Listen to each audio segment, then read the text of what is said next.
Assalamualaikum warahmatullahi wabarakatuh. Anak-anak semuanya, Bapak akan menjelaskan materi pada modul penjelajahan 1, yaitu materi tentang objek IPA dan pengamatannya.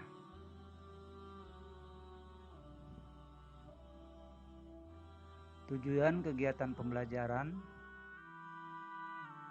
dari modul pembelajaran 1 adalah setelah proses pembelajaran, peserta didik diharapkan dapat menjelaskan 3 komponen keterampilan proses atau metode ilmiah penyelidikan IPA, pengamatan, inferensi, dan komunikasi berdasarkan kegiatan-kegiatan yang telah dilakukan. Menyebutkan objek yang dipelajari dalam IPA, menjelaskan pengertian pengukuran, menjelaskan besaran pokok melalui tabel dengan tepat, menjelaskan besaran turunan melalui tabel dengan tepat, mengkonversi satuan sistem internasional, mengidentifikasi jenis-jenis alat ukur panjang, massa, dan waktu beserta pengukurannya melalui gambar dengan teliti. Menguasai salah satu cara penggunaan alat ukur sederhana melalui percobaan sederhana dengan benar. Itulah tujuan kegiatan pembelajaran pada modul pembelajaran 1. Materi pada modul pembelajaran 1 ini adalah pertama penyelidikan ilmiah IPA, yang kedua besaran, satuan, dan pengukuran. Baik, kita langsung saja ke materi pertama, yaitu penyelidikan ilmiah IPA. Penyelidikan ilmiah IPA melibatkan sejumlah proses yang harus dikuasai, antara lain sebagai berikut. Yang pertama, pengamatan. Pengamatan adalah melakukan pengukuran dengan alat yang sesuai dengan menggunakan panca indera. Pengamatan dilakukan untuk mengumpulkan data dan informasi tentang objek yang sedang diamati. Yang kedua, membuat inferensi.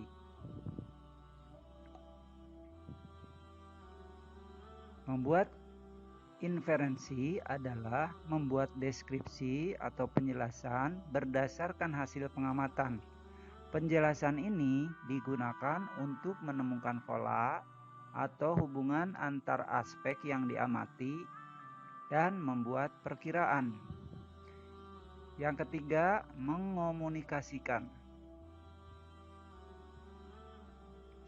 Mengomunikasikan adalah menyampaikan hasil dari penyelidikan, baik lisan maupun tulisan. Hal yang dapat dikomunikasikan bisa macam-macam, seperti tabel, grafik, atau gambar yang relevan. Jadi, pengamatan, membuat inferensi, dan mengomunikasikan adalah bagian dari penyelidikan ilmiah IPA.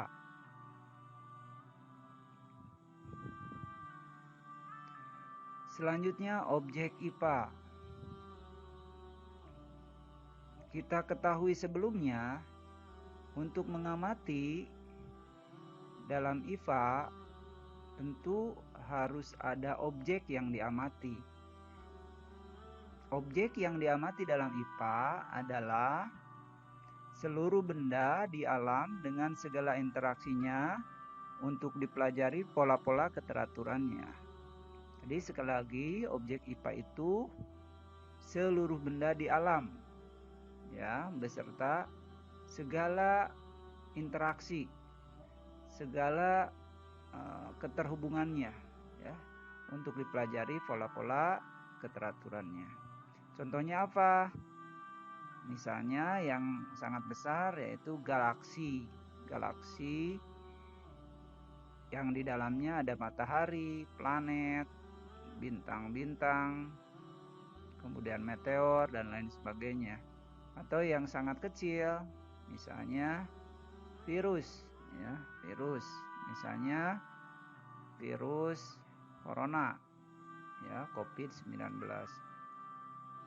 Itu contoh, ya, objek IPA yang sangat kecil dan yang sangat besar.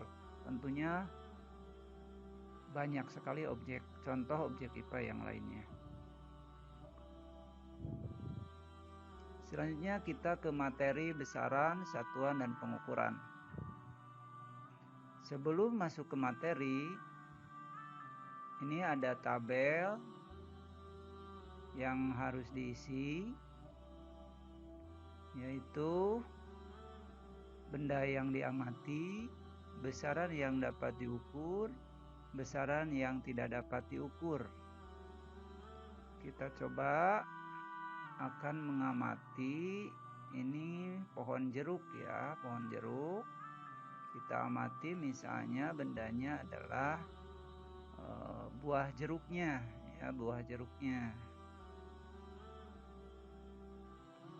Dari benda yang diamati yaitu jeruk, besaran yang dapat diukur pada benda jeruk ini apa? Coba dipikirkan. Ya, betul.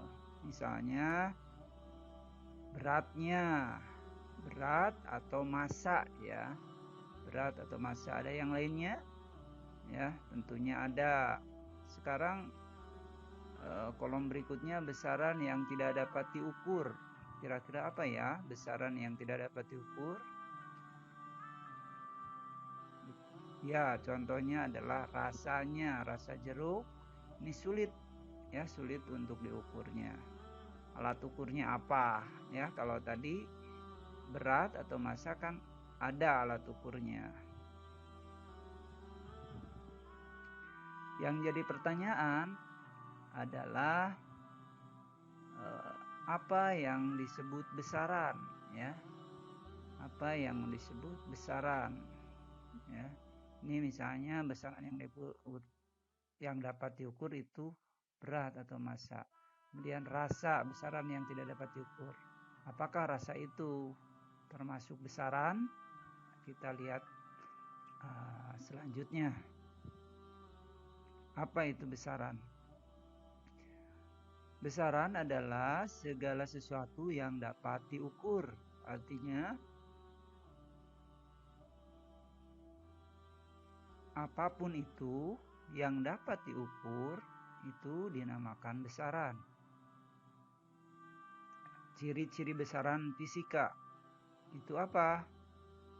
Yaitu satu, besaran fisika itu ciri-cirinya adalah dapat diukur, memiliki satuan, kemudian dinyatakan dengan angka.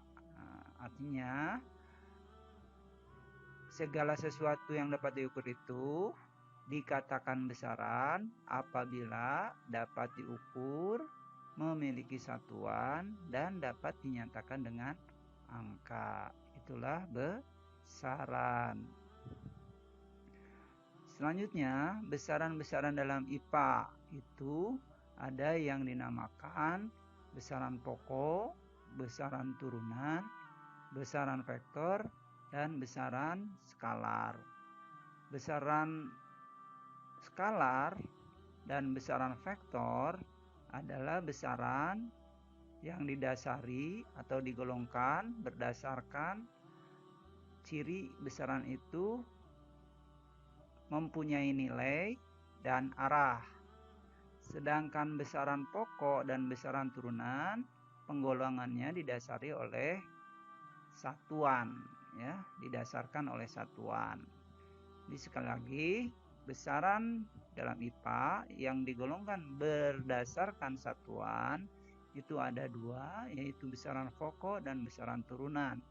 Sedangkan berdasarkan mempunyai arah dan besar atau nilai dibagi dua juga, yaitu dinamakan besaran skalar dan besaran vektor. Yang kita pelajari selanjutnya adalah besaran pokok dan besaran turunan. Inilah contoh besaran pokok. Alat ukur alat ukur besaran pokok. Ini misalnya penggaris ya, penggaris atau mistar. Kemudian ini juga ada stopwatch ya, ini digital ya, langsung ditunjukkan angkanya. Ini juga stopwatch tapi analog, ini yang kayak jam ya, berputar. Kemudian ini alat ukur suhu ya, termometer. Dan ini juga sama nih, termometer digital, termometer inframerah yang sekarang lagi tren ya untuk protokol kesehatan di masa pandemi COVID-19 ya, dengan ditembakkan caranya. Itu langsung ketahuan karena digital angkanya berapa suhunya. Selanjutnya ini timbangan untuk menimbang massa ya, massa badan kita misalnya. Kemudian ini tester, ampermeter atau voltmeter ya, untuk alat ukur arus ya. Kemudian ini luxmeter ya, atau alat ukur intensitas cahaya. Ini contoh-contoh alat ukur dari besaran pokok. Apa itu besaran pokok? Ya, besaran pokok adalah besaran yang satuannya telah ditetapkan terlebih dahulu dan tidak diturunkan dari besaran lainnya. Artinya besarannya sudah tetap ya. Satuannya sudah ditetapkan. Ya, ada 7 besaran pokok ya. Yang pertama, besaran pokok panjang. Satuan dalam SI artinya singkatan dari satuan internasional. Satuannya panjang adalah meter. Lambangnya M. Contoh alat ukurnya adalah penggaris. Nanti ada alat ukur lain ya, misalnya jangka sorong dan mikrometer skrup. Yang kedua, besaran massa ya. Satuannya dalam SI adalah kilogram ya, lambangnya Kg ya. Alat ukurnya neraca ya, contohnya. Yang ketiga, waktu ya, satuan dalam SI-nya sekon atau detik, lambangnya S, contoh alat ukurnya stopwatch ya. Yang keempat, suhu, satuan dalam SI-nya Kelvin, lambangnya K, alat ukur suhunya adalah termometer. Yang kelima, kuat arus, satuan dalam SI-nya ampere ya, lambangnya A, alat ukurnya ampere meter. Yang keenam, jumlah zat, satuan dalam SI-nya mol, alat ukurnya ya, yang langsung ini belum ada karena harus beberapa tahap ya untuk mengukur jumlah zat itu. Belum ada alat ukur yang langsung. Yang ketujuh, intensitas cahaya, satuan dalam SI-nya adalah kandela, CD ya, lambangnya. Alat ukurnya light-meter atau luxmeter ya. Itu 7 besaran pokok ya. Diingat ya, nama besarannya, satuan dalam SI-nya dan alat ukurnya. Selanjutnya, besaran turunan. Besaran turunan adalah besaran yang satuannya diturunkan dari satuan besaran pokok ya. Kita lihat contoh besaran turunan. Yang pertama adalah volume ya. Volume penjabaran dari besaran pokok panjang dikali lebar dikali tinggi. Lihat satuannya semua meter, lebar satuannya meter, tinggi satuannya meter. Sehingga satuan volume adalah meter pangkat 3. Yang kedua, kecepatan. Yaitu kecepatan itu penjabaran dari besaran pokok perpindahan dibagi selang waktu. Perpindahan satuannya M. Selang waktu satuannya detik. Ya, sehingga kecepatan satuannya adalah M per S atau M dikali S pangkat min 1. 4. Percepatan. Ya, kecepatan itu berasal dari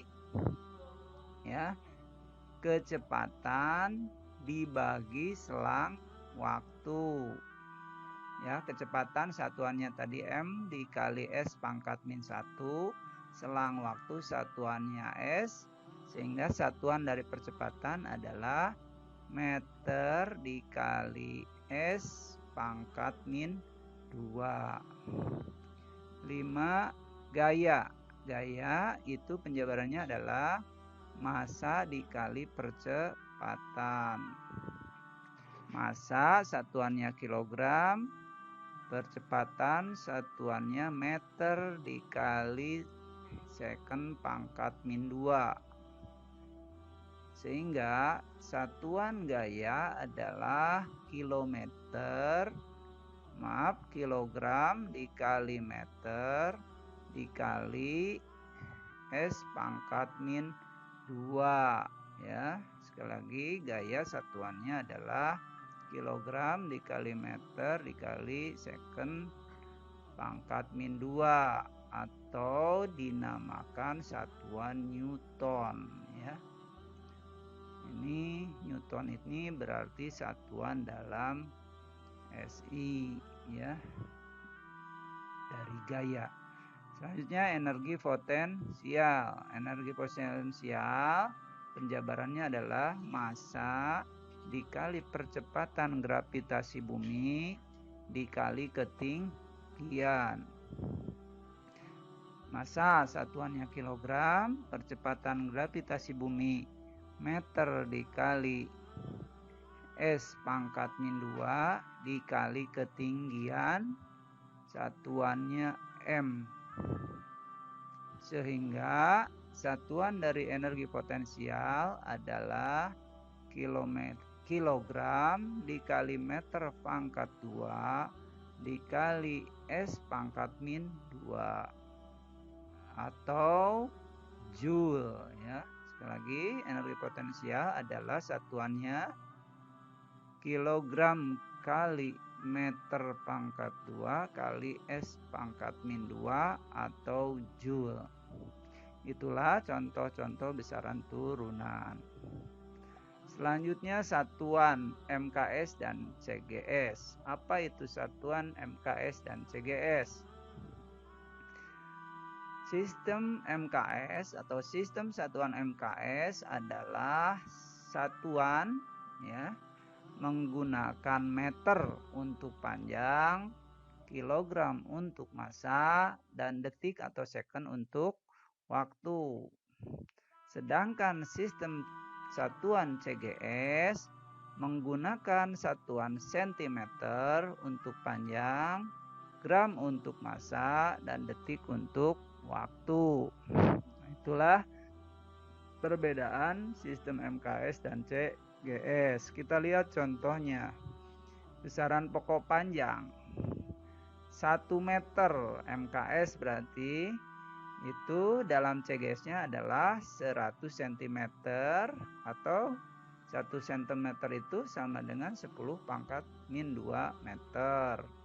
Besaran pokok massa 1 kg berarti MKS dalam CGS-nya adalah 1000 gram atau kalau dibalik 1 gram sama dengan 10 pangkat min 3 kilogram.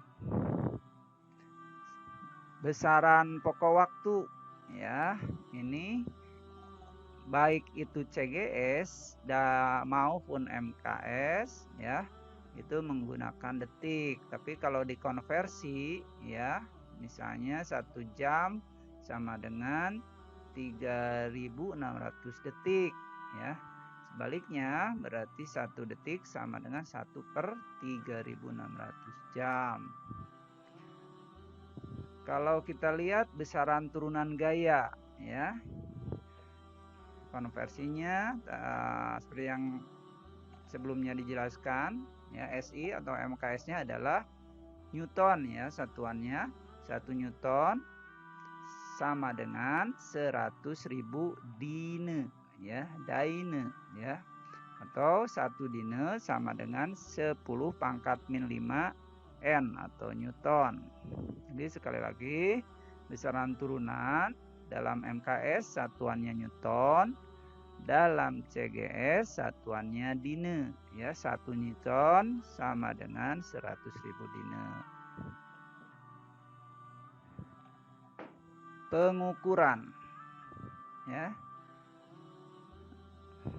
Baik, kita lihat ini gambar seseorang sedang mencoba untuk mengukur apa? Panjang dari meja dengan apa? Yaitu dengan jengkal. Ini adalah salah satu bentuk pengukuran. Ya. Berapa panjang mejanya? Berapa panjang meja? Berapa jengkal? Ya. Misalnya setelah melakukan pengukuran ya, panjangnya ternyata 7 jengkal. Nah, ini adalah salah satu contoh pengukuran. Kita lihat besaran yang diukurnya adalah besaran panjang, besarnya 7. Kemudian ini jengkal ini adalah satuannya ya. Satuannya jengkal ini satuan tidak baku ya. Kalau sebelumnya tadi meter, kemudian detik ya. Kilogram itu satuan baku ya, satuan internasional. Jengkal itu satuan tidak baku. Ya. Lalu apa itu mengukur? Ya. Berarti mengukur adalah membandingkan suatu besaran yang diukur dengan besaran yang sejenis yang dipakai sebagai satuan. Jadi mengukur itu adalah, atau pengukuran itu kegiatan membandingkan besaran yang diukur dengan besaran yang sejenis yang dipakai sebagai satuan. Ini misalnya besarannya panjang ya, dibandingkan ya panjang meja dengan jengkal ya, jengkal tangan seorang ini ya, seseorang. Itu adalah mengukur ya. Bagaimana pengukuran sebagai bagian dari pengamatan? Jelas ya, pengukuran bagian dari pengamatan. Nah, tadi yang namanya pengamatan adalah harus menggunakan alat ukur ya, menggunakan alat ukur, kemudian menggunakan panca indera ya. Jadi jelas pengukuran itu bagian dari pengamatan. Ini contoh kasus ya, contoh kasus, contoh soal kaitannya dengan pengukuran ya. Ini ada dialog di warung ya, di warung seseorang yang sedang membeli beras ya. Bu, saya mau membeli beras, beratnya berapa kilo neng? 2 kilogram saja bu. Nah, seperti itu. Coba berapa besarannya? Apa besarannya ya? Betul ya, besarannya adalah massa ya, atau berat ya. Sebenarnya massa, tapi keseharian kita biasanya kita mengatakan berat ya, padahal sebenarnya adalah massa ya, jumlah zat. Massa beras, bukan berat beras ya. Apa satuannya? Satuannya adalah kilogram, berarti satuannya dalam MKS. Kalau dalam CGS bagaimana? Berapa ya? Tadi kan besarnya berapa? 2 kg ya. Kalau di CGS-nya berarti tuh ya 2000 gram. Apa alat ukurnya? Alat ukurnya adalah timbangan atau neraca. Contoh kasus lainnya, ini ada soal, dia diminta ibunya untuk membeli gula di warung. Penjaga warung menimbang gula menggunakan anak timbangan 1 kg dan 250 gram. Ya, pertanyaannya, yang alat ukur yang digunakan apa? Tuh ya, neraca. Apakah yang dilakukan penjaga warung dalam pengukuran tersebut? Ya, tuh menimbang gula, menyeimbangkan ya. Gula benda yang diukur dengan anak timbangan ya. Yang C, apakah yang diukur berat atau massa? Ya, seperti yang Bapak tadi sebutkan, yaitu massa ya, bukan berat, massa gula. Yang D, sebutkan nama besaran, nilai besaran yang diukur dan satuannya. Ya, nama besarannya tadi massa, nilai besaran yang diukurnya adalah 1250 atau 1,25 ya. 1250 satuannya dalam CGS ya, yaitu 1250 gram ya. 1000 gram, 1 kilo itu kan 1000 gram ditambah 250 gram, jadi 1250 gram. Kalau MKS-nya 1,25 kilogram ya. 1 kilo ditambah 0,25 kilogram, jadi 1,25 kilogram. Baik ya, itu contoh kasus, contoh soal mengenai pengukuran. Selanjutnya alat ukur panjang ya.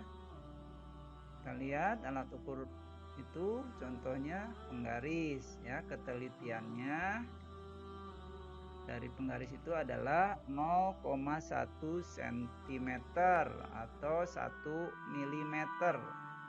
Kemudian alat ukur panjang yang kedua jangka sorong ya.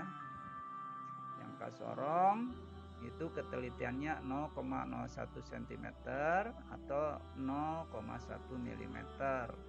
Selanjutnya mikrometer skrup, ketelitiannya 0,01 cm atau 0,01 mm. Mana yang lebih teliti dari 3 alat ukur itu? Ya, betul ya. Yang paling teliti adalah mikrometer skrup. Apa itu ketelitian? Ketelitian adalah nilai yang menyatakan tingkat kepastian dalam pengukuran dengan alat ukur tersebut. Jadi semakin teliti atau ketelitiannya semakin kecil, berarti tingkat kepastiannya dalam mengukur itu semakin baik. Ya, jadi mikrometer skrup itu lebih teliti ya dibandingkan dari penggaris dalam mengukur panjang misalnya. Baik ya. Selanjutnya kita masuk ke alat ukur jangka sorong. Kalau mistar penggaris kalian sudah biasa. Ini penampakan dari jangka sorong, bagian-bagiannya ya, mulai dari rahang tetap atas, ada rahang geser atas, kemudian ada skala nonius ini ya, yang kecil skala nonius, ada penguncinya, ini maksudnya pengunci ketika benda kerja atau benda yang diukur ini sudah pas dikunci sehingga tidak akan berubah lagi atau tidak jatuh. Ini rahang tetap bawah ya, rahang tetap bawah, rahang geser bawah. Dan ini yang rahang tetap atas itu untuk mengukur kalau lingkaran itu diameter, bendanya berbentuk lingkaran itu diameter dalam ya.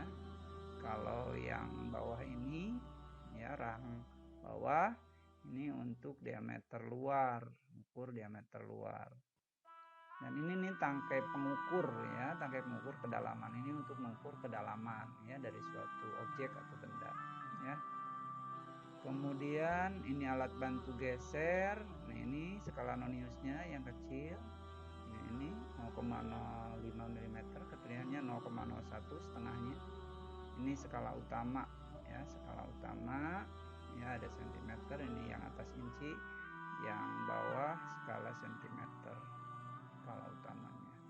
Itu bagian-bagian dari jangka sorong. Kita akan coba ya belajar membaca hasil pengukuran dari jangka sorong ya. Jangka sorong. Pertama, ketika kita mengukur suatu benda, ini misalnya hasilnya sudah ada, ini yang diperbesar ya. Ini skala utamanya, ini skala noniusnya. Angka pertama adalah yang kita lihat adalah skala utama ya, skala utama di mana garis paling akhir yang mendekati angka 0 di skala nonius. Nah, ini lihat. Ini berarti angkanya adalah ini kan 1, 1, 1, 2, 3, 4, 1,5, 1,6, 1,7 ya. Strip atau garis skalanya ini yang besar itu berarti 1,7 skala utamanya ya. 1,70. Selanjutnya kita perhatikan adalah skala noniusnya. Mana garis yang berimpit, paling berimpit skala nonius dengan skala utama yang ini ya. Ini yang berimpit. Kebetulan tinggal dihitung berapa satuan ya. Ini 1, 2, 3, 4, 5, 6, 7, 8 satuan. Ingat tadi ketelitiannya 0,01, berarti 8 kali 0,01 sama dengan 0,08. Selanjutnya tinggal dijumlahkan ya, 1,70 ditambah 0,08, 1,78. Jadi hasil pengukuran jangka sorong ketika mengukur benda ini adalah 1,78 ya. Seperti itu membaca hasil pengukuran pada jangka sorong. Nah, kita lihat contoh soal ya dari hasil pengukuran jangka sorong. Ya, hasil pengukuran dari jangka sorong berikut adalah titik-titik sentimeter. Lihat ini gambar sketsa ya dari jangka sorong. Ini yang atas berarti skala utama, ini yang bawah skala nonius. Ya, seperti yang tadi dijelaskan, kita lihat dulu. Angka pertama adalah lihat skala utama ya, garis-garis di bawah. Ya. Di bawah 0. Ya, kira-kira jawabannya apa? Ya, betul sekali ya, 4,35. Kita periksa, kita cek caranya tadi. Ya, kita lihat garis yang di bawah angka 0. Berarti kan ini 4, 4,1, 4,2, 4,3 ya. Selanjutnya kita lihat angka noniusnya ya, skala nonius yang berimpit dengan skala utama ini kelihatannya adalah 5 kan ya, yang paling berimpit 5 satuan. 1, 2, 3, 4, 5 dikali 0,01 sama dengan 0,05. Tinggal dijumlahkan 4,30 ditambah 0,05 sama dengan 4,35 ya, mudah sekali. Baik, selanjutnya masih alat ukur panjang yaitu mikrometer skru. Ini bagian-bagiannya. Ini ada ruang ukur tetap, ruang ukur gerak. Ini untuk benda kerjanya di sini. Ini kunci penyetelnya, maksudnya tadi sama seperti jangka sorong. Apabila ingin bendanya biar tidak jatuh atau tidak berubah, dikunci ya setelah pas. Kemudian ada skala putar, silinder putarnya ini yang berputar, skala putarnya ini. Kemudian ada skala tetap, ini silindernya tetap, ini skala tetap, ini rangka ya. Kemudian ini gigi putar, ini untuk memutar bendanya ya, memutar rahang ukurnya sehingga pas ke bendanya. Itu bagian-bagian dari mikrometer skrup. Kita coba bagaimana membaca hasil pengukuran dari mikrometer skrup. Ya, ini misalnya hasil dari pengukurannya sudah diperbesar. Ya, bagaimana caranya? Langkah pertama adalah melihat skala pada skala tetap ya. Ini yang masih kelihatan skalanya ya. Ini kan kira-kira seperti ini skalanya. Berapa? Kita lihat ini kan 15. Ini 1, ini setengahnya berarti 15,5, 16, 16,5, 17, 17,5, 18, 18,5, ini 19, berarti ini 19,50 ya. Nih, langkah selanjutnya adalah melihat skala putar. Skala putar, lihat skala putar yang berimpit sejajar dengan skala garis utama skala tetap ya. Ini lihat, ini 10, ini 15 berarti 10, 11, 12 ya, 12, 13, 14, 15. Berarti 12 yang sejajar atau berimpit dengan skala garis utama skala tetap ya. Kali 0,01 jadi 0,12 ya. Tinggal dijumlahkan 19,50 ditambah 0,12 sama dengan 1962 ya. Jadi hasil pengukuran mikrometer skrup ini adalah 19,62 ya, 62 milimeter ya, gitu.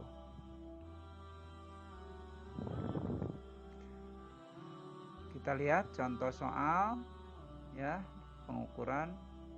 hasil pengukuran mikrometer skrup. Perhatikan pengukuran dengan mikrometer skrup berikut ini.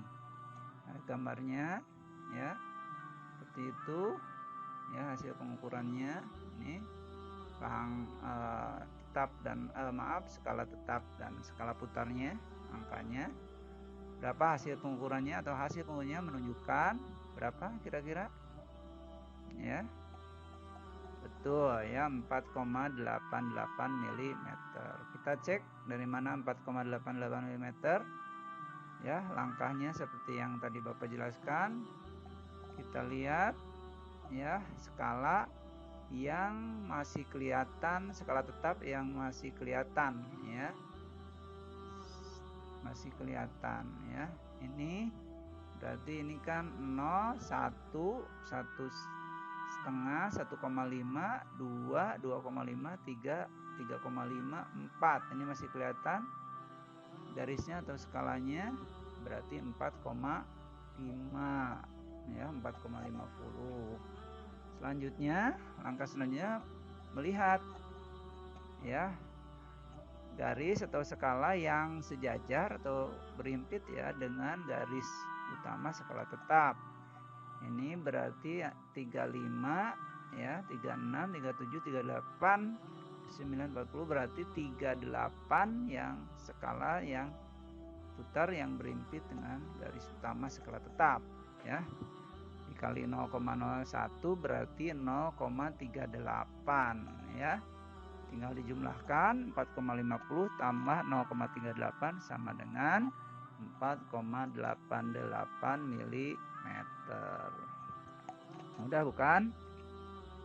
Sangat mudah. Selanjutnya kita beralih ke alat ukur massa ya. Alat ukur massa ini yang alat ukur di laboratorium IPA atau fisika biasanya ya. Ini neraca 4 lengan. Kemudian ada lagi, ini juga di laboratorium biasanya. Ini neraca 3 lengan. Apa itu 3 lengan? Ini jadi lengannya ada 3, kalau yang 4 lengan neracanya ada 4 ya. Ini alat ukur massa di laboratorium. Tentunya alat ukur lainnya timbangan badan ya. Kemudian timbangan di pasar itu juga alat ukur massa ya. Ini bagian-bagiannya dari neraca 3 lengan dan 4 lengan. Ya, misalnya yang 4 lengan nih ada pemberat, ini yang bisa digeser-geser, anting ya. Di lengannya bisa digeser, ada tombol kalibrasi, kemudian tempat beban atau benda yang diukur. Ini lengannya, lengan neraca ada 4 tadi. Kemudian ada garis kesetimbangan titik 0 ya. Artinya ini kan kalau menimbang, sebelum ditimbang kan dikalibrasi ya. Ini kalibrasinya, ininya pemberatnya, antingnya harus dinolkan. Nah, ketika dinolkan semua, dikalibrasi ini harus seimbang, harus ke titik 0 ya sebelum menimbang benda. Nah, ini bisa sama dengan 3 lengan seperti itu. Jadi ketika menimbang, langkah pertama adalah sebelum dikasih benda, dikasih beban, meletakkan benda, maka dikalibrasi dulu. Ini kalau di 3 lengan sebelah sini tombol kalibrasinya ini dibuat, ininya harus dinolkan dulu ya, beban gesernya atau antingnya, pemberatnya ke 0 sehingga titik keseimbangannya atau garis keseimbangannya ini 0 ya. Ini langkah pertama ya. Jadi harus dikalibrasi neraca hingga posisi lengan mendatar saat semua besaran dari angka 0 dengan cara memutar skru kalibrasi. Jadi ini harus 0. Kedua, baru benda diletakkan ya di bidang miring. Langkah ketiga, ini digeser-geser beban gesernya atau anting pemberatnya nih, digeser-geser ya hingga setimbang, ininya ke 0 ya, setimbang. Ini biasanya harusnya mulai dari beban yang paling besar ya, yang ratusan, kemudian puluhan, baru yang kecil, yang satuan. Setelah setimbang, langkah keempat adalah dibaca, dijumlahkan ya. Jumlahkan ratusan ditambah puluhan ditambah satuan ya, itu cara membacanya. Itulah bagian-bagian ya dari neraca 3 lengan dan neraca 4 lengan yang biasanya itu adanya di laboratorium IPA ya. Sedangkan di pasar itu timbangan ya, timbangan beban misalnya ya, itu juga termasuk alat ukur. Kita lihat bagaimana cara membaca ya neraca 3 lengan ya. Ini neraca 3 lengan misalnya mengukur suatu benda, dan ini hasilnya ya, hasil dari lengan neracanya ratusan, puluhan, dan satuan. Kira-kira kalau lengan ini menunjukkan angka-angka seperti itu, berapa hasilnya? Betul sekali ya, 437 gram. Kita cek dari mana ya. Nah, ini yang atas ini adalah lengan ratusan ya, lengan ratusan, ini di tengah ya. Kalau yang 3 lengan di tengah, ratusan, ini 400 gram. Kemudian kedua ya, ini lengan puluhan ya, lengan puluhan ya, angkanya ke 30 berarti 30 gram.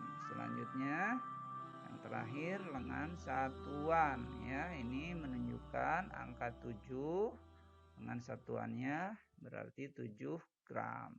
Hasilnya tinggal dijumlahkan ya, 400 tambah 30 tambah 7 yaitu 437 gram ya.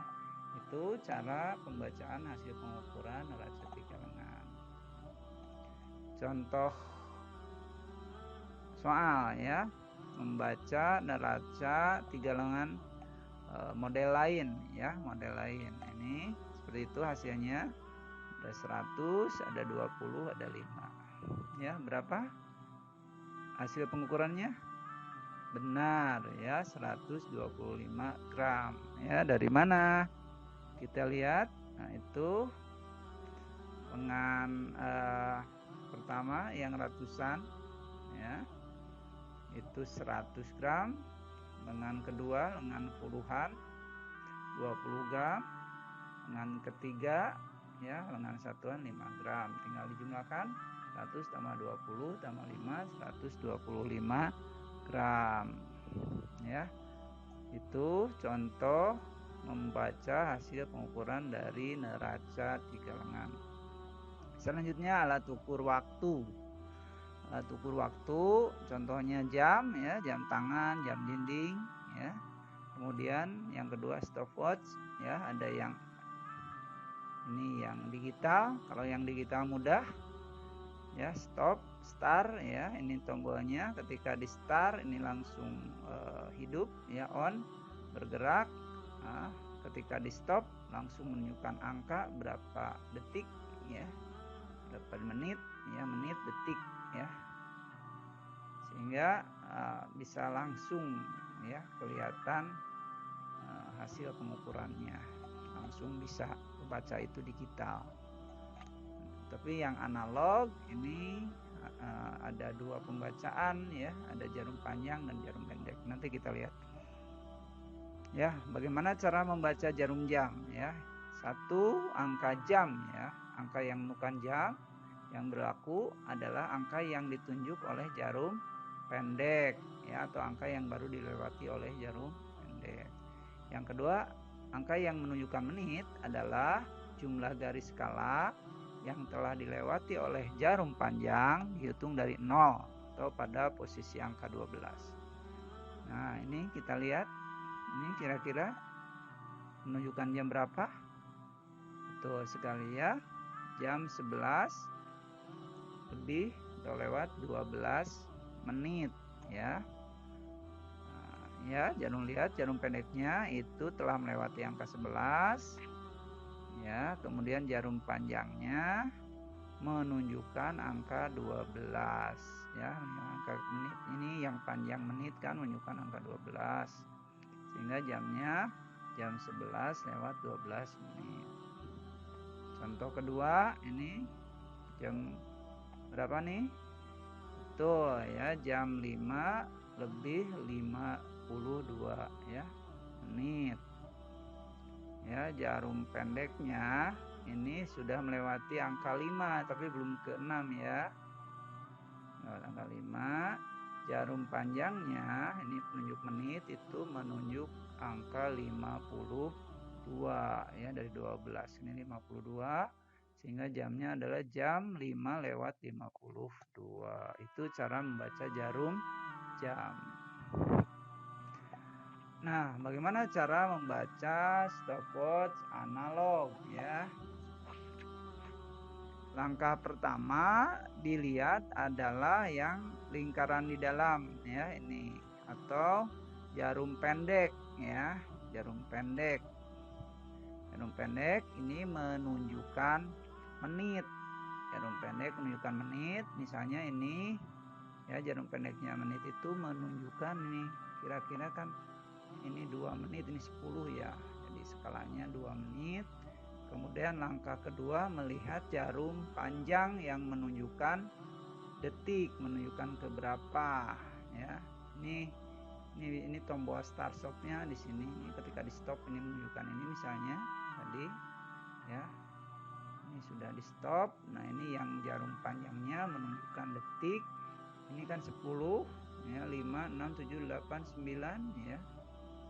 Ya, ini kira-kira 9,6 detik. Jadi alat ukur stop ini hasil pengukurannya adalah 2 menit, 96 detik.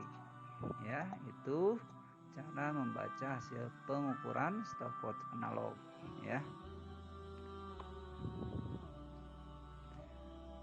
Terima kasih ya anak-anakku sekalian ya, materi untuk modul pembelajaran 1 dari mulai penyelidikan ilmiah IPA, besaran, kemudian satuan, dan pengukuran dan alat ukur sudah Bapak jelaskan ya.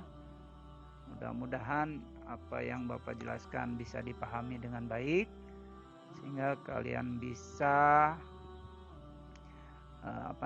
bisa paham ya tentang materi pada modul pembelajaran 1, dan pada akhirnya kalian bisa mengerjakan tugas yang diberikan, kemudian tes formatif yang ada pada modul pembelajaran. Sekali lagi terima kasih. Tetap semangat walau belajar di rumah. Assalamualaikum warahmatullahi wabarakatuh.